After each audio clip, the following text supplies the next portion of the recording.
Halo teman-teman, kali ini Rancang Bangun akan membahas terkait perhitungan curah hujan efektif dengan menggunakan Excel.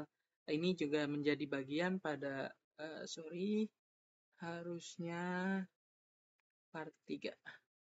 Pada analisa hidrograf satuan. Nah, kali ini untuk curah hujan efektif ini pada part 3. Oke, sebelumnya disclaimer, dapat teman-teman baca sebelumnya. Oke, lanjut kita ke dalam curah hujan efektif. Oke, jadi dalam analisa hidrograf satuan itu diperlukan data analisa frekuensi curah hujan, intensitas curah hujan, pola distribusi hujan, curah hujan, dan hidrograf satuan sintetik. Nah, untuk 1 sampai 3 ini udah kita bahas sebelumnya. Nah, buat teman-teman yang mau lihat bisa nanti ada di dalam deskripsi videonya ada playlistnya terkait analisa hidrograf satuan. Oke, pada curah hujan efektif ini langsung aja kita bahas. Jadi, deskripsinya adalah curah hujan efektif merupakan curah hujan yang berubah menjadi aliran permukaan, yaitu curah hujan rancangan dikurangi dengan kehilangan air atau losses. Nah, rumusnya itu adalah RE ini adalah curah hujan efektif, RT adalah curah hujan rencana yang kita dapatkan dari distribusi hujan jam-jaman dikali C atau koefisien pengaliran. Oke, jadi untuk harga koefisien pengaliran ini merupakan ada tabelnya. Nah, ini kita dapetin dari SNI Perencanaan Sistem Drainase Jalan tahun 2006. Nah, di mana di sini itu dipengaruhi terhadap permukaan tanah eh, di wilayah tersebut. Jadi, misalkan jadi di sini tuh dibagi dalam dua halnya itu berdasarkan bahan dan tata guna lahan. Jadi ketika untuk jalan, misalkan kita itu mau mau dalam perhitungan drainase misalkan.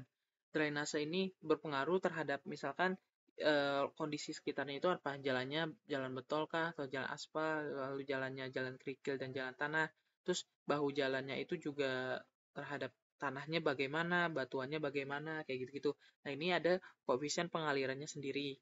Nah, kalau misalkan tata guna lahan ini, kayak misalkan hidrografi itu kan ruang lingkupnya itu kan das ya, atau daerah aliran sungai, yang berdasarkan tata guna lahannya.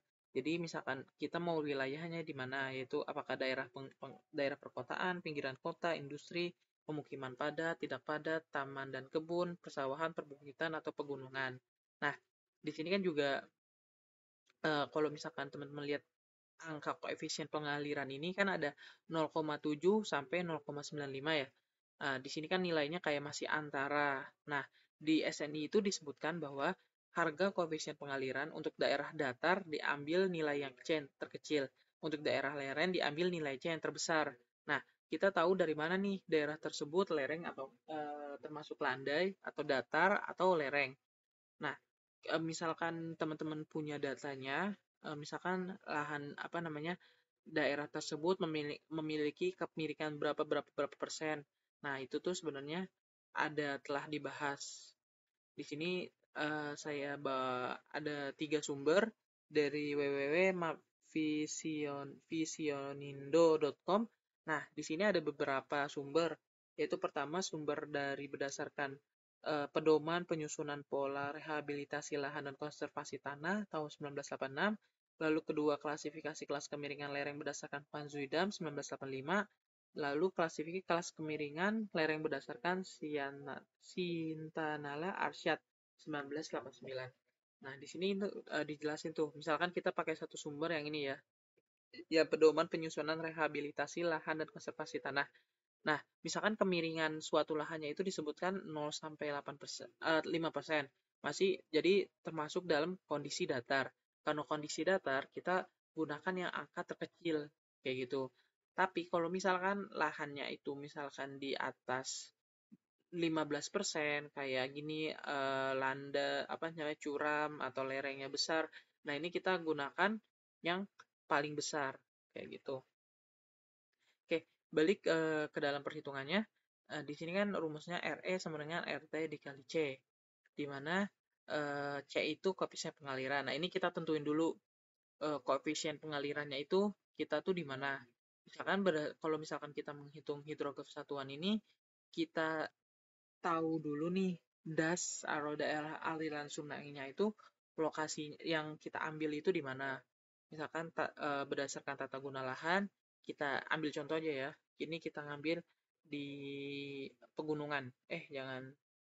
Kalau misalkan ini deh pegunungan deh kayak gitu.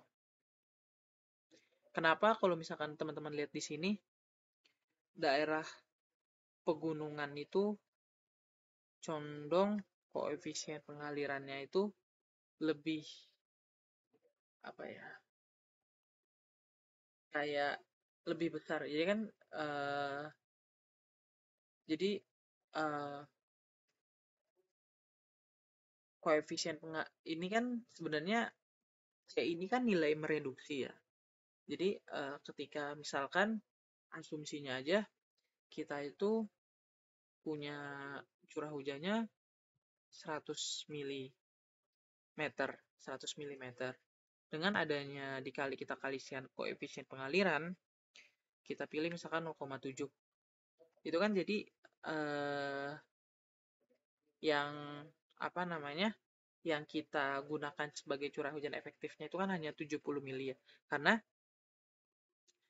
Karena yang lainnya itu yang 30 itu istilahnya ter apa namanya?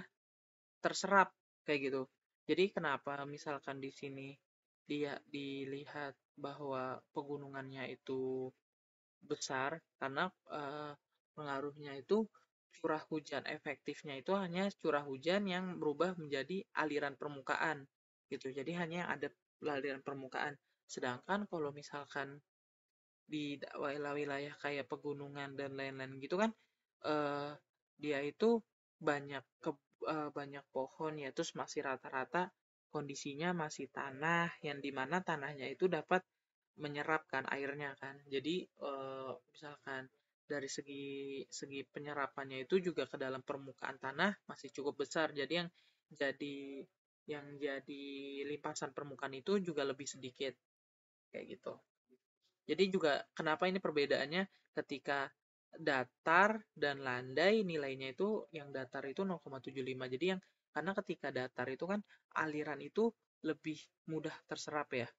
Jadi nggak istilahnya karena bukan pengaruh dari kemiringan, dia itu punya waktu untuk meresap ke dalam tanah. Tapi karena kalau misalkan wilayahnya itu lereng, di mana alirannya itu terus mengalir, dia itu juga memiliki waktu untuk dalam penyerapannya itu lebih singkat dibanding jika wilayahnya datar. Oke, jadi balik ke perhitungan. Ini kita asumsikan ya. Ini saya asumsikan itu asumsinya di wilayahnya ini mempunyai kemiringan atau slope-nya itu sebesar 5%. Oke. Terus wilayahnya itu di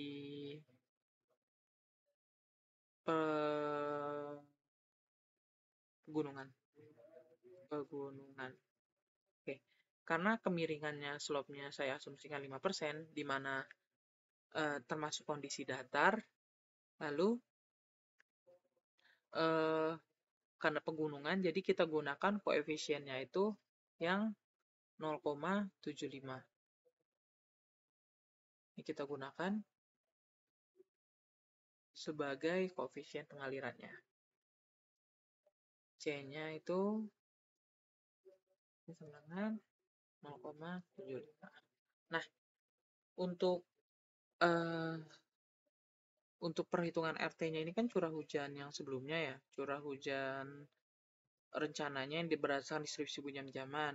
Ini tinggal kita masukin aja sebenarnya. Ini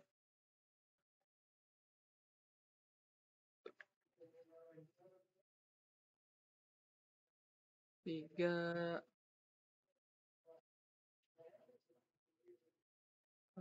sorry.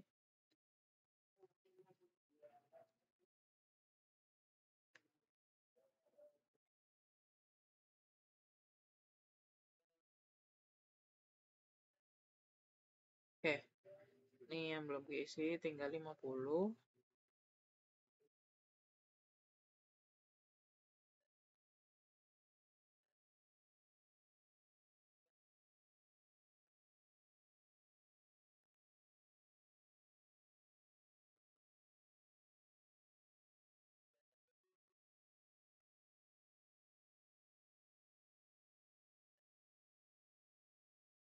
Oke, udah. Lalu sebenarnya rumusnya simpel aja sih. Ini RT, RE sama dengan RT dikali 0,75.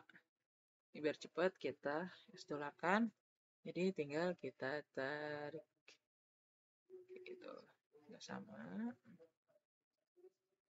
Ya kan itu penggunaan Excel ini harus sangat dimanfaatkan dan juga kalau bisa itu ngeling satu sama yang lainnya kayak gitu.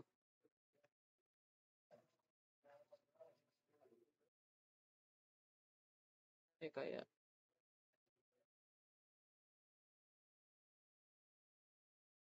jadi juga misalkan suatu saat dibutuhin perhitungan yang lain-lain tuh kalau misalkan udah ngeling kita tuh nggak perlu istilahnya ngulang lagi kan ngebuat dari awal jadi tinggal kita ganti-ganti aja apa namanya yang poin-poin atau misalkan data-data dasarnya yang perlu kita ganti untuk sisanya sebenarnya tinggal apa karena udah ada Excel atau perhitungannya yang kita telah buat itu dan udah ngeling udah jadinya lebih enak banget.